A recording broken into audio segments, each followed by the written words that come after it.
여러분을 갑자기 제가 배고프게 만들 수 있습니다. 라면. 예, 라면.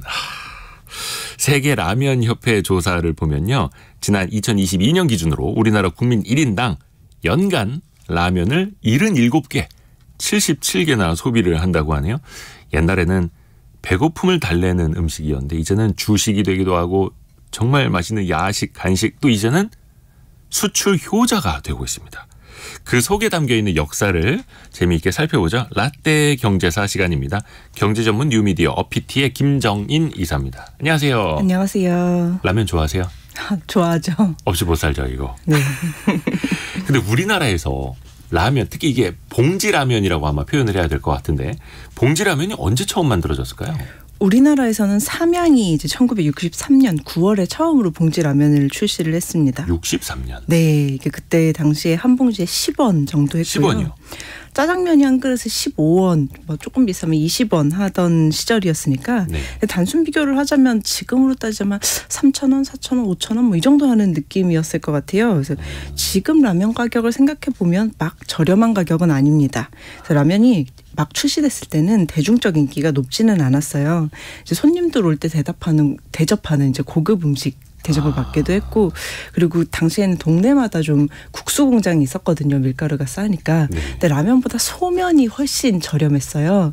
그래서 라면 하나를 끓이면서 이제 스프를 넣고 라면 대신에 소면을 엄청나게 넣어가지고 이제 나눠 먹기도 하고 그랬던 풍습이 있다고 합니다. 그러니까 스프로 국물 우려내서 거기다 소면 더 추가해서 먹는. 네. 저도 예전에 그랬던 것 같은데. 뭐 당연히 초반에는 너무 비싸서 인기가 있을 수는 없었겠네요. 네, 근데 가격뿐만이 아니라 어쨌든 식습관, 식문화 문제도 좀 있었는데 네. 우리나라가 쌀을 주식으로 하는 나라다 보니까 지금도 사실은 이제 끼니가 될 만큼 칼로리나 영양이 충분한데도 이제 빵이나 고기 먹으면서 밥 먹기 전에 이거 간식 너무 많이 먹으면 안 되는데 뭐 이런 농담하고 그러잖아요. 1960년대는 좀 더 했고요. 이제 밥이 아니면 끼니를 안 치는 거죠. 근데 이제 기아가 있던 시절이어서 외국으로부터 구호물품 지원을 우리가 좀 많이 받았었는데요.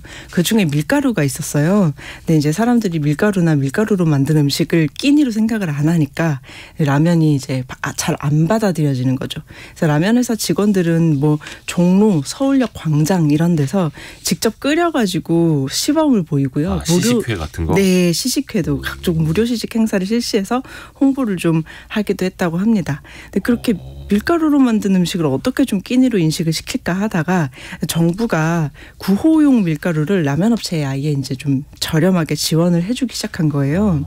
원료를 좀 싸게 줄 테니까 라면을 싸게 팔아라. 자리를 좀 잡게 해라. 이제 했던 거죠. 이때 분식이라는 말이 처음 등장합니다. 가루 분자를 써서요. 그래서 분식을 찬양하던 언론 보도가 참 자주 나오던 시기예요. 이제 쌀보다 영양가가 높다 이러면서.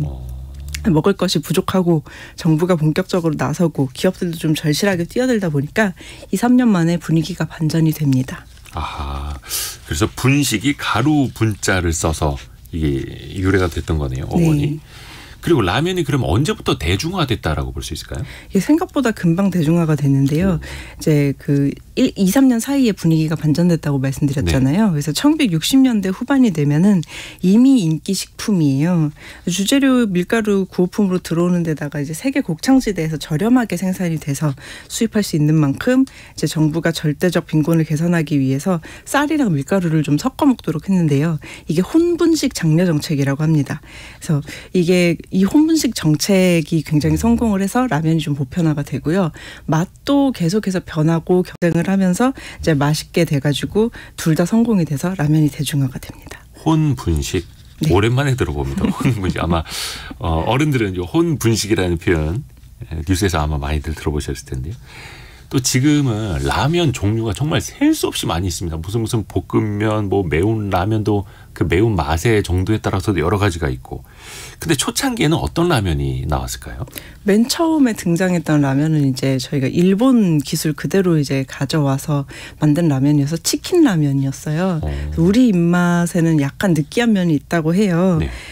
1960년대 그래서 이제 좀 개량이 되면서는 된장 맛이 인기였고요. 된장 라면. 1970년대에는 김치 맛이 인기가 있었다고 합니다. 김치라면. 네, 근데 지금 얼큰한 맛 위주로 돌아가고 있잖아요. 네. 이거는 1980년대부터 좀 본격적이 됐는데 이러면서 업체별로 홍보와 마케팅이 굉장히 치열하게 일어나거든요. 왜냐하면 60년대 후반 70년대 초반부터 바로 업체들이 줄줄이 시장에 진입을 해서 각종 라면을 생산해서 경쟁을 하고 또 빠르게 정리가 됩니다. 그리고 또 라면 시장이 커진 게 컵라면 영향도 있다고 알고 있거든요. 전체 라면 시장에서 컵라면 비중이 40%나 되더라고요. 네. 그러면 컵라면은 언제 어떻게 시작된 거예요? 이게 또 라면 업계의 경쟁과 맞물리는데요. 1970년대 경쟁을 좀 치열하게 하다 보니까 어떻게 하면 더 맛있게 만들까? 아니면 어떻게 하면은 좀 더 빨리 먹게 할 수 있을까? 왜냐하면 이거는 빨리빨리. 예, 기호성하고 편리성, 뭐 실용성 이런 게 좀 그렇죠. 키워드니까요. 그래서 조리 시간 단축을 키워드로 해가지고 경쟁이 이루어졌어요. 그래서 1980년대부터 라면이 점점 인스턴트화가 되는데 컵라면도 요때 탄생을 하는 거죠. 그래서 1981년 8월 1일에 보면 언론에 이런 홍보 기사가 나옵니다. 한 라면 회사가 네. 이제 끓는 물을 넣기만 하면 즉석에서 먹을 수 있는 그릇 라면을 개발해서 10월에 시판 예정이다. 이제 그릇 라면이라고 하는 이게 식기가 따로 필요하지 않은 이게 바로 이제 컵라면 사발면입니다. 그래서 이게 당시 컵라면 가격이 300원 정도 했는데 일반 라면이 100원이던 시절에 좀 비싼 편이었는데 그래도 간편하게 이제 식기 없이 한 끼를 때울 수 있다는 장점이 부각이 되면서 시장 규모가 굉장히 좀 성장했고요. 2022년에는 컵라면 시장 성장률이 봉지 라면 시장 성장률을 앞지르기도 했습니다. 아, 그래요. 사발면이라는 표현도 오랜만에 들어보는데 그릇 라면이라고 처음에 했던 거네요. 자, 근데 이제 라면 시장의 역사 이 얘기할 때 이 파동을 빼놓을 수가 없습니다. 엄청난 사건이 있었죠. 우지파동. 네. 우지파동 이거 너무 유명한 사건이죠. 이제 1989년 11월에 삼양을 포함해서 몇몇 기업들이 제품 원료로 공업용 쇠기름을 사용한다는 투서가 서울지방검찰청으로 날아들면서 좀 시작이 된 사건인데요. 이 식품위생법 위반 재판이 사실은 이때부터 1997년까지 무려 8년간 이어졌습니다. 예. 이렇게 재판이 오래 걸린 이유는 이제 라면 완제품이 인체에 무해한 것과 상관없이 제조 과정을 위법하다는 검찰의 주장 때문이었는데 1997년 대법원이 최종 무죄 판결을 내렸다는 것은 일단 좀 먼저 이야기를 해야 오해가 풀릴 것 같고요. 97년 대법원에서 네. 최종 무죄 판결. 근데 네. 이게 8년 동안 이어졌던 네. 성사였다. 그런데 이 우지파동이 라면 업계 판도를 바꾸는 데에는 맞아요. 이제 열흘이 안 걸렸어요. 사실은 이제 13일 만에 보건사회부가 뭐 위원회를 꾸려가지고 조사를 했었을 때 전문가들이 인체에 무해하다라는 이야기는 이제 나왔는데 워낙 우리가 이제 먹거리에는 민감하다 보니까 이게 한번 충격이 온 게 잘 안 가시는 거예요. 사실 그때는 업체마다 기름을 달리 써서 면맛도 좀 많이 달랐다고 해요. 이제 한 회사는 파묘를 쓰고 있었고 좀 1위 하던 기업은 우지를 쓰고 있었는데 소기름을 쓰고 있었는데 이게 대통령까지 나서서 좀 철저히 수사를 하라고 지시를 하면서 1위 하던 기업의 기세가 완전히 꺾여버립니다. 그래서 2위 회사의 역전단은 순위가 다시 아직까지도 회복이 안 됐고요. 네, 조금 억울하죠. 1위 하던 회사는 이제 국립보건원에서 우지의 식용과 비식용이 따로 없다는 기준도 그 당시에 발표가 됐는데 이게 사그라들지 않아서요. 그래서 당시 조금 이제 그 우지를 공급하던 회사들이 많이 부도가 나고요.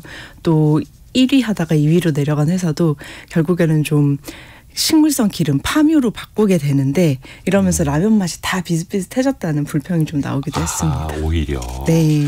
그러게요. 이 우지파동 정말 오랫동안 갔었고 저도 어릴 적에 뉴스 보면서 야, 특정 라면 먹으면 큰일 나는 줄 알았었는데 그게 잘못 알려져 있었던 거고 네. 식품에 대해서 그런 인식 한번 생기면 이거는 뭐 업계의 판도뿐만 아니라 국민의 인식이 다시 되돌아오는데 얼마나 어려운지도 깨달았던 사건이었습니다. 하지만 그 우지파동은 결국은 무죄였다라는 거고요. 자, 그리고 지금 보면 이제 라면 수출이 1조 원을 넘었다고 합니다. 해외에서도 엄청 인기죠, 우리나라 라면. 네. 우리나라 라면이 해외에서 워낙 좀 인기가 있어서 사실 좀 이만큼 인기 있다고 말할 때 가장 먼저 언급되는 나라가 러시아예요. 우리나라 라면 좋아하는 나라로서. 네. 그래서 지난주에 러시아 정치면 기사에서도 한국 라면이 좀 키워드로 언급이 되기도 했습니다. 그래요? 네. 그래서 1980년대부터 러시아와 부산을 오가던 보따리 상인들이 아름아름 가져가던 이제 라면이 있죠. 이제 그 라면이 1990년대 중후반에는 대량 수출이 돼가지고 큰 인기를 끌면서 이제 생겨난 이미지인데요. 이게 제가 자료를 찾아보면서 굉장히 재미있었던 게 러시아에서 우리나라 라면이 그렇게 처음 인기를 한 번에 얻은 이유가 음주량이 많잖아요. 그 나라도. 근데 우리나라 라면이 해장용으로 정말 괜찮았다. 네, 한국 라면으로 해장을 해봤더니 좋았다는 기사가 그때 좀 눈에 띄더라고요. 근데 이제 보편적으로 러시아뿐만 아니라 해외 전체로 알려진 계기라고 하면 1986년 아시안 게임을 좀 꼽을 수 있겠습니다. 전 경기장에 특설 매장하고 자동 판매기 센터를 좀 설치를 해가지고요. 사발면 같은 경우에 하루에 75만 개에서 80만 개 정도 팔리고 매일 품절이 났대요. 그래서 이때부터 차근차근히 좀 늘어나기 시작을 하다가 한류의 힘을 입어서 라면 수출이 비약적으로 좀 증가합니다. 이제 2015년에 히트작이 하나 터지는데요. 별에서 온 그대라고 들어보셨을 거예요. 전지현 씨나. 예, 이게 굉장한 인기를 얻으면서 라면이 굉장히 확산이 됩니다. 그렇죠. 그때 뭐 치맥도 많이 알려져서. 네, 이제 그즈음에 중국 수출도 굉장히 늘었는데요.